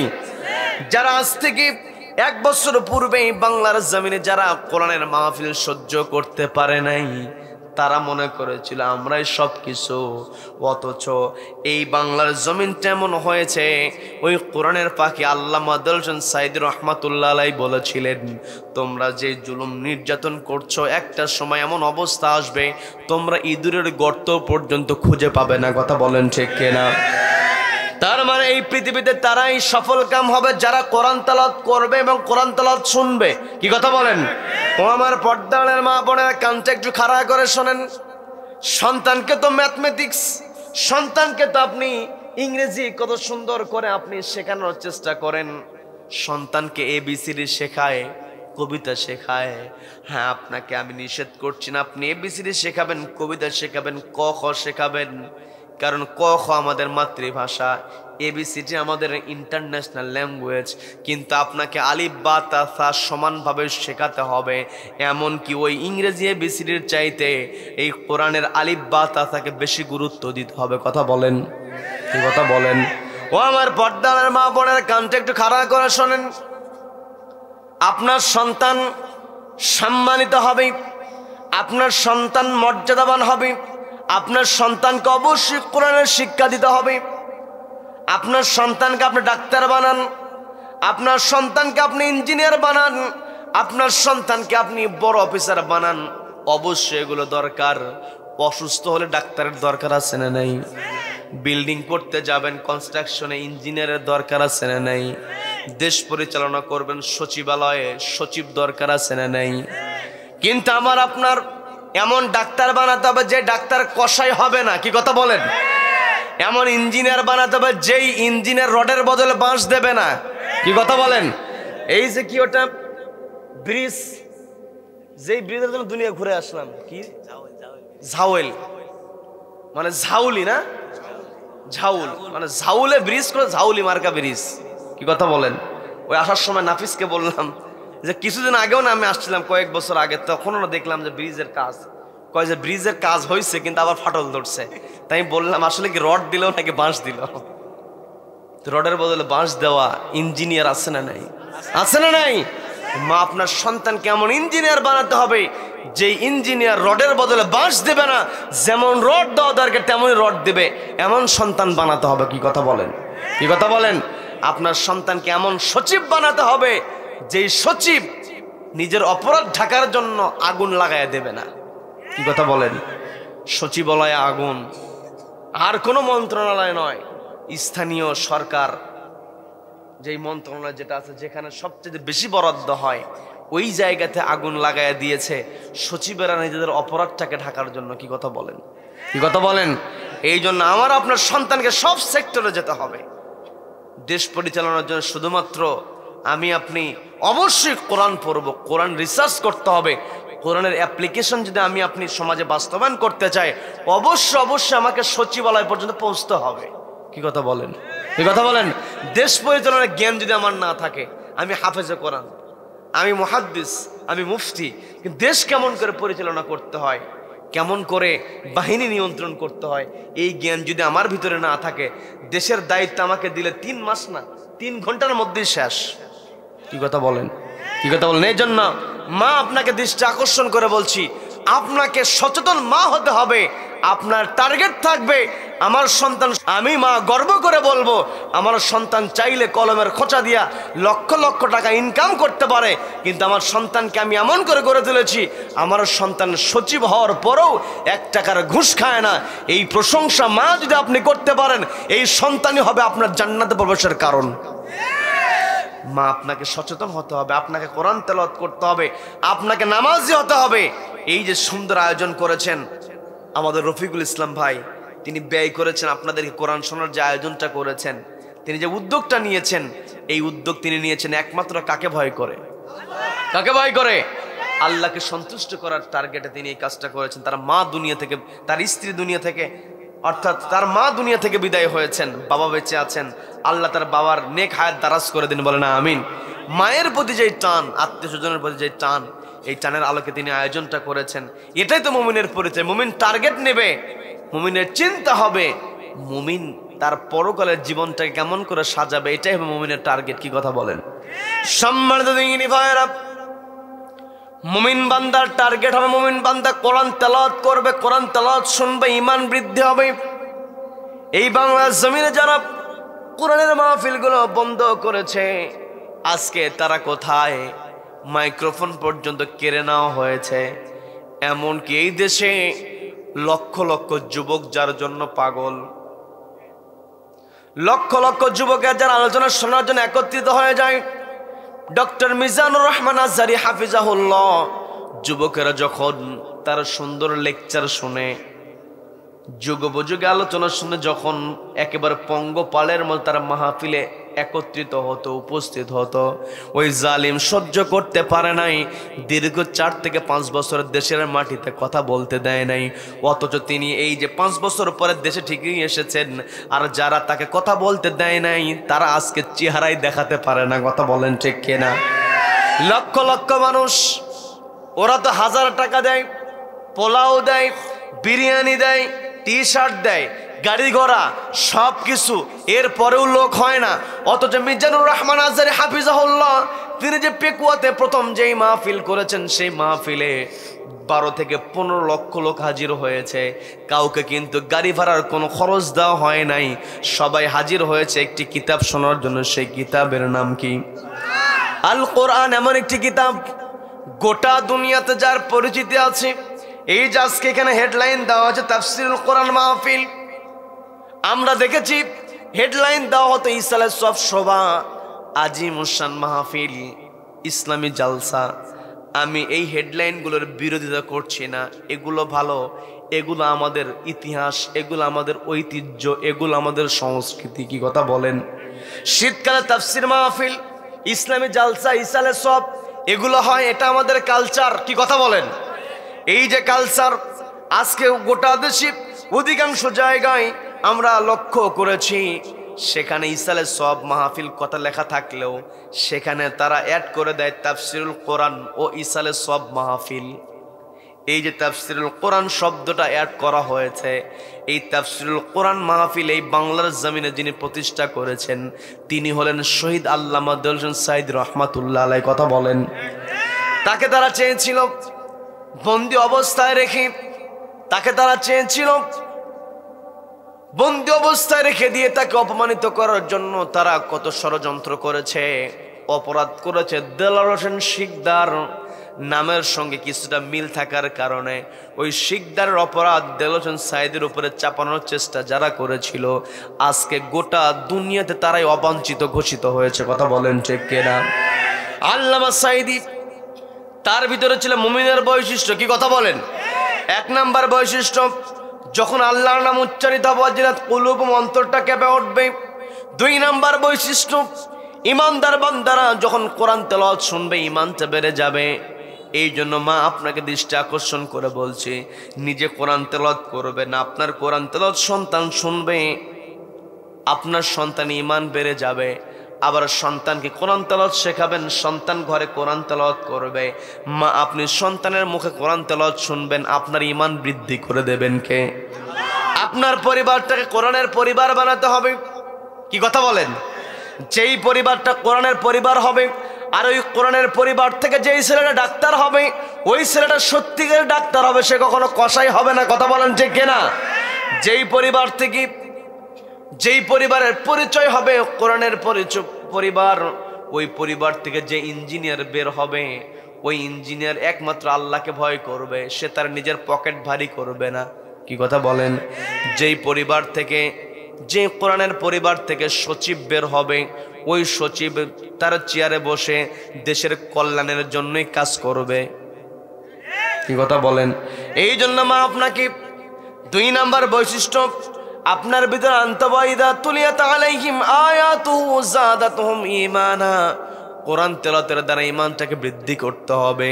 আর তৃতীয় নম্বরে যেই ফলাফল, তৃতীয় নাম্বার যে বৈশিষ্ট্য আমার আপনার ভিতরে থাকতে হবে, ও আলা রাব্বিহিম ইয়াতাওয়াক্কালুন, একমাত্র তাওয়াক্কুল করতে হবে কার ওপরে? যারা ঈমানদার তারা একমাত্র আল্লাহর উপর তাওয়াক্কুল করে।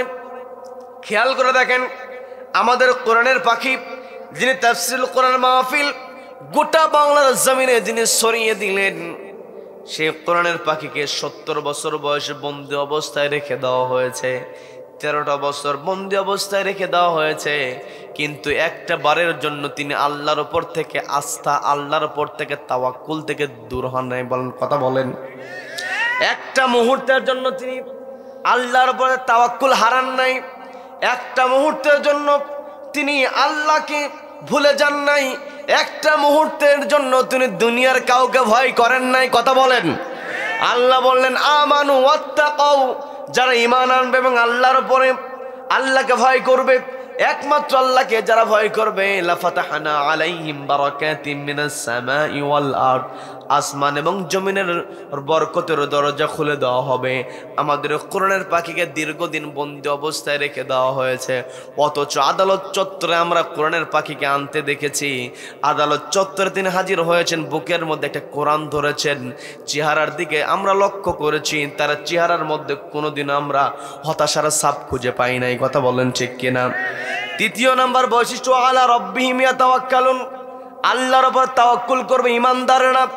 আমাদের কোরআনের পাখি আল্লাহর উপর তাওয়াক্কুল করেছেন, যার কারণে শেষ দিন পর্যন্ত তিনি জাতির সামনে হাসির চেহারা দেখিয়েছেন। কি কথা বলেন? আপনারা জানেন, আমি আপনাদেরকে স্মরণ করিয়ে দিয়ে যে কথাটা বলতে চাই সেটা হলো, শেষ যেই দিন তাকে শহীদ করে দেওয়া হলো, হত্যা করা হলো, জেলখানা থেকে তাকে বের করে নিয়ে ওই হসপিটালে নাটকের নামে নিয়ে যখন আসা হলো, অ্যাম্বুলেন্স থেকে নামানো হলো, আমাদের কোরআনের পাখি বয়স হয়েছে 83 বছর বয়স। একটু চিন্তা করে দেখেন, এই জায়গায় আমরা যারা বসে আছি, এই জায়গায় 5 জন মানুষও খুঁজে পাওয়া যাবে না যার বয়স 83। কি কথা বলেন? 5 জন মানুষ খুঁজে পাওয়া যাবে না। এমনকি 70 বছর বয়সে আমাদের কোরআনের পাখিকে বন্দি অবস্থায় রাখা হয়েছে, এই জায়গায় 70 বছর বয়সী মানুষ 10 জনে পাওয়া যাবে না। কি কথা বলেন? এই যে বৃদ্ধ অবস্থায় তিনি বন্দি অবস্থায় গেলেন, তার বৃদ্ধ অবস্থায় হার্টের রোগী তিনি ছিলেন, ডায়াবেটিক্সের রোগী ছিলেন, দীর্ঘ 13টা বছর তিনি বন্দী অবস্থায় ছিলেন। অথচ যেই দিন তাকে অ্যাম্বুলেন্স থেকে নামানো হলো, নামার পরে সবাইকে লক্ষ্য করে তিনি সালাম দিতে ভোলেন নাই। বলেন আল্লাহু আকবার। সবাইকে লক্ষ্য করে তিনি সালাম দিলেন। সালাম দেওয়ার পরে সবাইকে লক্ষ্য করে বলতেছেন, তোমরা কেমন আছো? এই কেমন আছো জিজ্ঞাসা করার সময় তিনি তার চেহারার মধ্যে যে হাসির ঝিলিকটা দিয়েছিলেন, কিয়ামত পর্যন্ত এই বাংলার জমিনে ওয়া আলা রাব্বিহিম ইয়াতাওয়াক্কালুন, যারা আল্লাহর উপর তাওয়াক্কুল করবে, ওই কোরআনের পাখির হাসি মাখা চেহারাটা হলো তাদের জন্য অনুপ্রেরণা। কথা বলেন ঠিক কিনা? সম্মানিত ভাইরা, আমরা এমনও দেখেছি আল্লামা মামুনুল হক বন্দি অবস্থায় রেখে দেওয়া হয়েছে, একমাত্র আল্লাহর উপর ভরসা করেছেন। প্রিজন ভ্যানের মধ্যে করে নিয়ে যাওয়া হচ্ছে। ছাত্ররা হাদিসের কিতাব নিয়েছেন, ছাত্ররা হাদিসের কিতাব নিয়ে প্রিজন ভ্যানের বাহিরে দাঁড়িয়ে আছে, আর ভিতরে থেকে আল্লামা মামুনুল হক হাফিজাহুল্লাহ তিনি কিন্তু হাদিসের দার্স দিয়েছেন। কথা বলেন। তার মানে যারা আল্লাহর উপরে ভরসা করে, দুনিয়ার কোনো বাতিলের চক্ষু রাঙ্গানিকে তারা কখনো ভয় পায় না। কথা বলেন। এই জন্য আমাকে আপনাকে অবশ্যই আল্লাহর উপরে তাওয়াক্কুল করতে হবে, আল্লাহর উপরে ভরসা করতে হবে। একবার রোম সম্রাট মুসলমানদেরকে বন্দি করলো। একেবারে সংক্ষেপে আমি বলছি তাওয়াক্কুল কেমন করতে হবে, ভরসাটা কেমন রাখা দরকার। রোম সম্রাটের অর্ডারে ওই রোম সৈন্যরা মুসলমান সৈন্যদেরকে বন্দি অবস্থায় রেখে দিল। এর মধ্যে নবীজির একজন সাহাবী ছিলেন, নাম হলো আব্দুল্লাহ ইবনে হুযায়ফা রাদিয়াল্লাহু তাআলা আনহু। আব্দুল্লাহ ইবনে হুযায়ফা রাদিয়াল্লাহু তাআলা আনহু তিনি নবীজির সাহাবী। এটা রোমান সম্রাট জানার পরে বলছে, ওই আব্দুল্লাহ ইবনে হুযায়ফার সামনে আমাকে নিয়ে যাও। নিয়ে যাওয়া হলো, বন্দি অবস্থায় রেখে দেওয়া হয়েছে, ভালো আচরণ করা হয়েছে। একটা পর্যায়ে ওই রোম সম্রাট গিয়ে বলতেছে, তুমি তোমার চরিত্র দেখেছি, তোমার আচার ব্যবহার দেখেছি, অনেক ভালো লেগেছে। আমার ঘরে একটা মেয়ে আছে, মেয়েটা আমি তোমার সঙ্গে বিবাহ দেব, তবে শর্ত হলো ইসলাম ছেড়ে দিয়ে খ্রিস্টান ধর্ম মেনে নিতে হবে। বলেন নাউযু বিল্লাহ। নবীজি সাহাবী বলছেন, কি কথা বলো, আমাদেরকে দুনিয়ার লোভ দেখায় লাভ নাই। দুনিয়ার কোন লোভ আমাকে আকৃষ্ট করতে পারবে না, দুনিয়ার কোন লোভ আমাকে থামাতে পারবে না। আমার জীবন যতদিন পর্যন্ত আছে ইসলাম থেকে এক চুল পরিমাণ সরব না, ইসলাম থেকে এক চুল পরিমাণ সরব না। ওই রোমান সম্রাট বলছে, আমার মেয়ের সঙ্গে বিবাহ দিয়ে আমার রাজ্যের অর্ধেক আমি তোমাকে দিয়ে দেব। নবীজি সাহাবী একটু রেগে গেলেন। তিনি বলতেছেন, কিসের লোভ দেখাও, জীবন চলে যাবে তবুও ইসলাম ছাড়বো না। তুমি কিসের দুনিয়াদারির লোভ আমাকে দেখাও। এই দুনিয়াতে এসেছি, দুনিয়া ছেড়ে চলেই যেতে হবে। তোমার মেয়েকে বিয়ে করা আর তোমার রাজ্য পুরোটাও যদি আমাকে দাও, তবু আমি ইসলাম ছাড়বো না। বলেন আল্লাহু আকবার। তার মানে ক্ষমতার জন্য ইসলাম ছাড়া যাবে নাকি? ইসলামের বিরুদ্ধে ষড়যন্ত্র করা যাবে নাকি? যারা ক্ষমতার জন্য ইসলামের বিরুদ্ধে ষড়যন্ত্র করবে, এরা অবশ্যই ইতিহাসে রাস্তা করে নিক্ষিপ্ত হবে। কি কথা বলেন? সম্মানিত ভাইয়েরা, ইসলামের বিরুদ্ধে কথা বলেছে, ইসলামের বিরুদ্ধে বিভিন্ন সময় ষড়যন্ত্র করেছে। সর্বশেষ বাংলাদেশ থেকে পালিয়ে ভারতে গিয়েছে। এখনো পর্যন্ত ওই ভারতেরা কিন্তু কোথায় আছে, কেমন আছে, এই খবরটাও কিন্তু কাউকে জানাচ্ছে না। কথা বলেন। কি কথা বলেন? এত ভালো বন্ধু এখনো পর্যন্ত সাহস করে স্বীকৃতি দেওয়ার সাহস পায় না। তার মানে এই পৃথিবীতে যারা কোরআনের বিরোধিতা করবে, এই পৃথিবীতে তাদের জন্য একেবারে বসবাসের অনুপযোগী হয়ে যাবে। কি কথা বলেন? হয়তো সাময়িকের জন্য তারা নিজেকে একটু লাফানোর জন্য, নিজেকে তুলে ধরার জন্য চেষ্টা করবে। দেখবেন যখন ওই যে উই পোকা একটা পর্যায়ে বের হয়ে আসে, আসার পরে আগুনের দিকে দৌড়ায়, কারণ পাখা তার গজিয়ে যায়। কি কথা বলেন? তার মানে একটা সময় লাফাতে লাফাতে আগুনে যেমন ওই উই পোকা পড়ে যায়, এই পৃথিবীতে যারা কোরআনের বিরোধিতা করবে, কিছুটা ক্ষণিক সময় আল্লাহর কাউকে ছাড় দিয়ে দেন, কিন্তু ছেড়ে দেন না। কি কথা বলেন? চূড়ান্ত সময় আল্লাহ রাব্বুল আলামিন অবশ্যই লাঞ্ছিত করবেন। আমি সেই দিকে যাব না, শুধু বোঝানোর জন্য বলছি। রোমান সম্রাটকে যখন তিনি বললেন তোমার পুরো রাজ্য যদি আমাকে দিয়ে দাও, আমি এগুলোর ভ্রুক্ষেপ করি না, রোমান সম্রাট একটু রেগে গেল, প্রেস্টিজে আঘাত লাগলো, বললে যে ফাঁসিতে ঝোলাও, একে দুনিয়া থেকে বিদায় করে দাও, ফাঁসিতে ঝুলিয়ে মারো। এইভাবে অর্ডার দিয়ে বলছে ফাঁসির মঞ্চ তৈরি করো। ফাঁসির মঞ্চ অলরেডি তৈরি হওয়া শুরু হয়ে গিয়েছে। নবীজির সাহাবী তিনি একটু মুচকি মুচকি হাসেন, আবার একটু কান্না করে ফেলেন। সম্রাট মনে করছে চোখের মধ্যে যেহেতু পানি, হয়তো ভয় করেছে, গিয়ে বলতেছে কি ইসলাম কি ছাড়বে নাকি? কয় প্রশ্নই আসে না। বলেন আল্লাহু আকবার। কয় মরতে হবে, কয় মরব। রোমান সম্রাট একটু খেপে গেল যে আমার সঙ্গে ঔদ্ধত্যপূর্ণ ভাবে কথা বলে, এইভাবে আমার সঙ্গে ঝাড়ি দিয়ে কথা বলে, একে তো সহজে মারা যাবে না, একে পুড়িয়ে মারবো, পানিতে ঝলসায় মারবো। বলল বিশাল বড় একটা পাতিলের অর্ডার দেওয়া হলো, বলা হলো আগুন জ্বালাও, পানি ঢালো, উত্তপ্ত করো, পানি টকবক করে ফুটতেছিল। আবার অফার দেওয়া হলো আব্দুল্লাহ ইবনে হুযায়ফা অনর মুসলমান একটা বন্দীকে নিয়েছে, ওই পানির মধ্যে ছেড়ে দিলে। একটু চিন্তা করে দেখেন, আমরা তো ঘটনা শুনছি, এগুলো তো বাস্তব ঘটনা। আমার কাছে আপনার কাছে গল্পের মতো মনে হচ্ছে, কিন্তু এগুলোই বাস্তব ঘটনা। কি কথা বলেন? ওয়া আলা রাব্বিহিম ইয়াতাওয়াক্কালুন, যারা মুমিন বান্দা তারা সব সময় আল্লাহর উপরে তাওয়াক্কুল করে। যখন ওই পানির মধ্যে ছেড়ে দেওয়া হলো, গোটা শরীর ঝলসে গেল, শরীর ঝলসে গিয়েছে, পুড়ে গিয়েছে, গোশত একেবারে শরীর থেকে খসে খসে পড়ছে, হাড্ডিগুলো বের হয়েছে। নবীজির সাহাবী আব্দুল্লাহ ইবনে হুযায়ফা রাদিয়াল্লাহু তাআলা আনহু আগের মতো দৃশ্য, একবার হাসেন একবার কাঁদেন, একবার হাসেন একবার কাঁদেন। রোমান সম্রাট আবার জিজ্ঞাসা করলো কি ব্যাপার, তোমাকে এর আগেও দেখেছি কান্না করছো আবার হাসছো, কারণটা কি?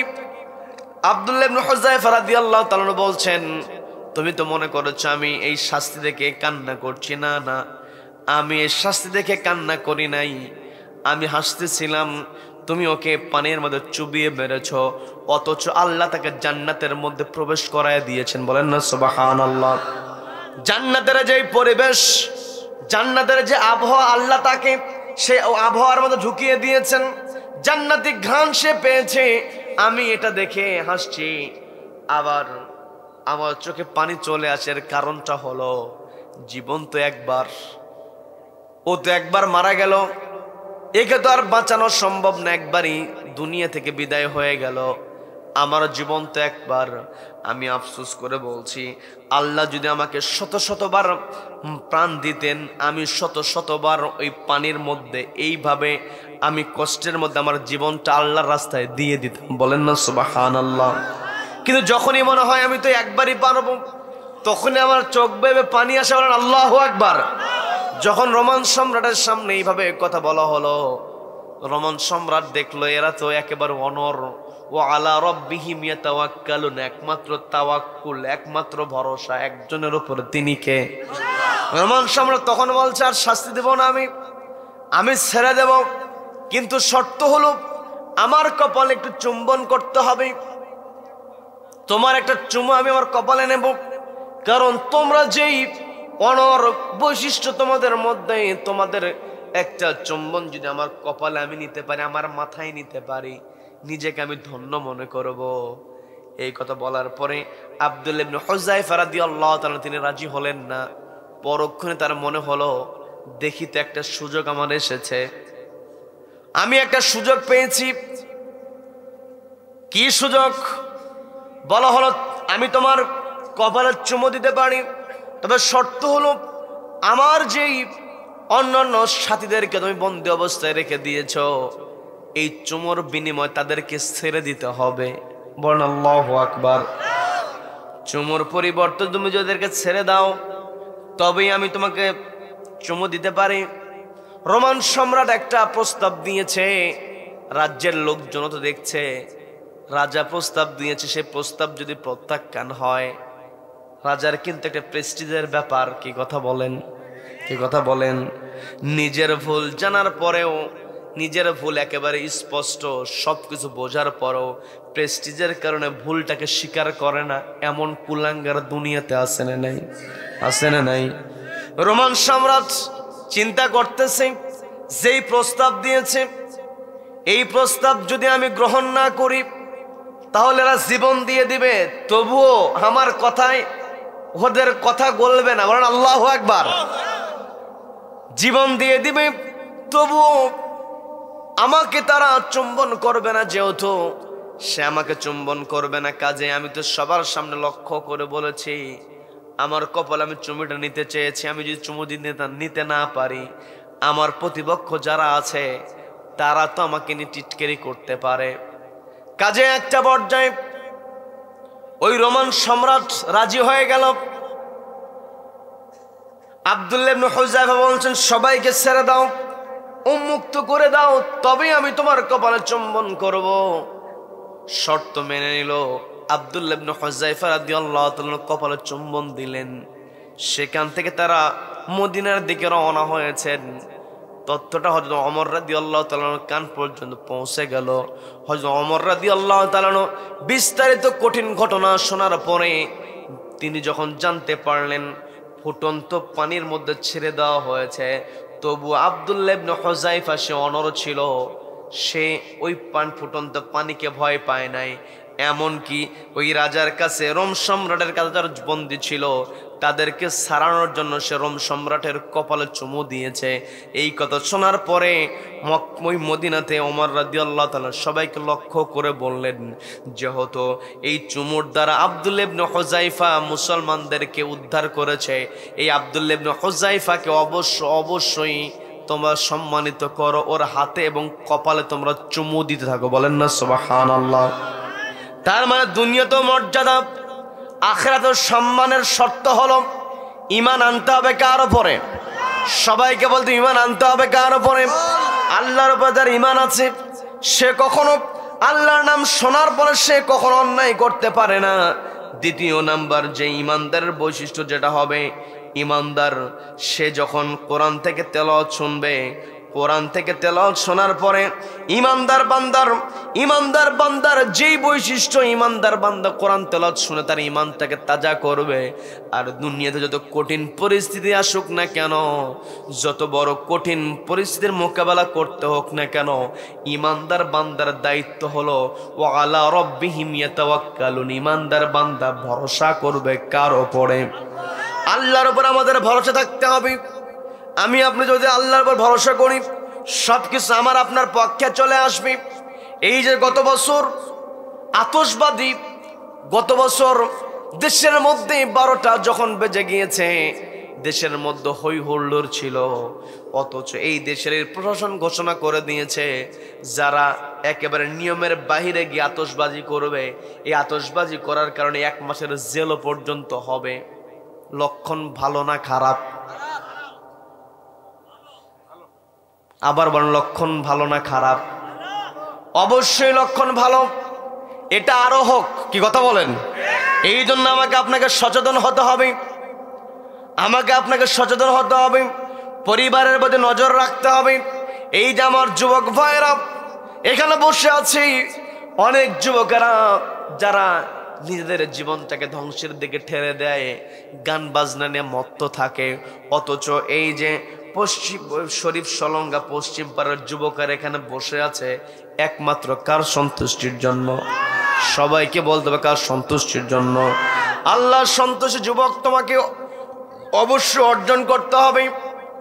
কারণ আরশের নিচে আল্লাহ রাব্বুল আলামিন যে 7 শ্রেণীর মানুষকে জায়গা দিবেন, দ্বিতীয় নম্বরে আল্লাহ বলেছেন ওয়াশাবুন নাশআ ফি ইবাদাতিল্লাহ, যেই যুবক তার যৌবনকালে আল্লাহর ইবাদতে কাটিয়েছে। যুবক, তুমি দুনিয়ার আনন্দ, দুনিয়ার এই ক্ষণিকের মজ মাস্তি থেকে যদি নিজেকে হেফাজত করতে পারো, তুমি রাতের বেলায় আতশবাজির দিকে না গিয়ে 31 গিয়ে নোংরামি না করে তুমি যদি আল্লাহকে সেজদা দিতে পারো, আল্লাহ তোমার জন্য আগামী বছরটাকে আরো ভালো করতে পারে। কি কথা বলেন? যুবক ভাইরা সচেতন হতে হবে। নবীজিকে সবচাইতে যারা বেশি সহযোগিতা করেছেন তারা ছিলেন যুব সমাজ। কি কথা বলেন?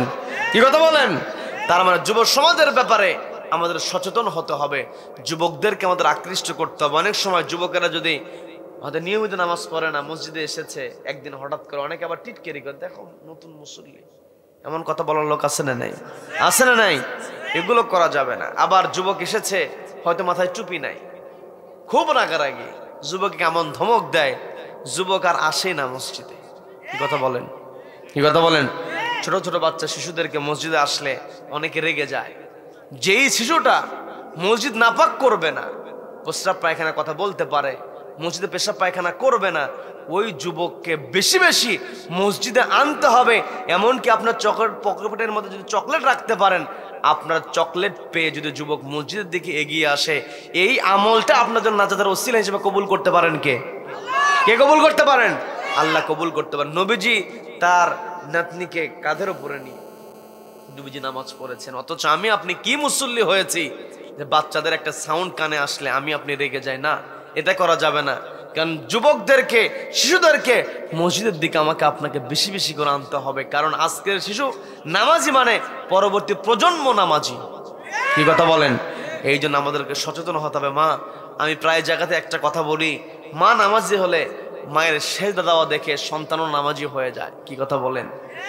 মা নামাজি, প্রত্যেক দিন অজু বানিয়ে যায় নামাজ বিছিয়ে মা নামাজ আদায় করে। ছোট্ট 2.5 বছর 3 বছরের বাচ্চা প্রত্যেক দিন মাকে দেখে যে মা যায় নামাজে নামাজ আদায় করে। ছোট্ট মানুষ নামাজের কোনটা কিয়াম, কোনটা রুকু, কোনটা সেজদা ছোট্ট মানুষ বোঝে না, কিন্তু প্রত্যেক দিন মা যে সেজদা দেয়, কপালটা জমিনে ঠেকিয়ে সেজদা দেয় কাকে? সবাইকে বলতে, সেজদা দেয় কাকে? আল্লাহকে সেজদা দেয়। প্রত্যেক দিন বাচ্চারা দেখতে দেখতে আমাদের চোখের সামনে এমন দৃশ্য চলে আসে, মা যায় নামাজ বিছিয়েছে, বাবা যায় নামাজ বিছিয়েছে, বাবা মা নামাজ পড়বে, কিন্তু ছোট্ট মানুষ সেজদা তার এত ভালো লেগে যায়, মাকে বাবাকে সুযোগ না দিয়া 3 বছরের বাচ্চা ওই যায় নামাজের উপরে গিয়ে সেজদা দেওয়া শুরু করে। এমন দৃশ্য আছে না নাই? আছে না নাই? তার মানে মা, আপনি যদি নামাজ না পড়েন, আপনার বাচ্চা কেমন করে আপনার কাছ থেকে সেজদা দেওয়া শিখবে?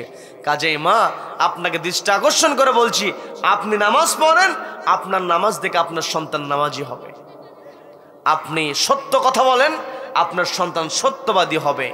সন্তান সত্যবাদী হলে ওই সন্তান হয়ে যায় শুধু পরিবারের গর্ব নয়, সে এলাকারও গর্ব হয়।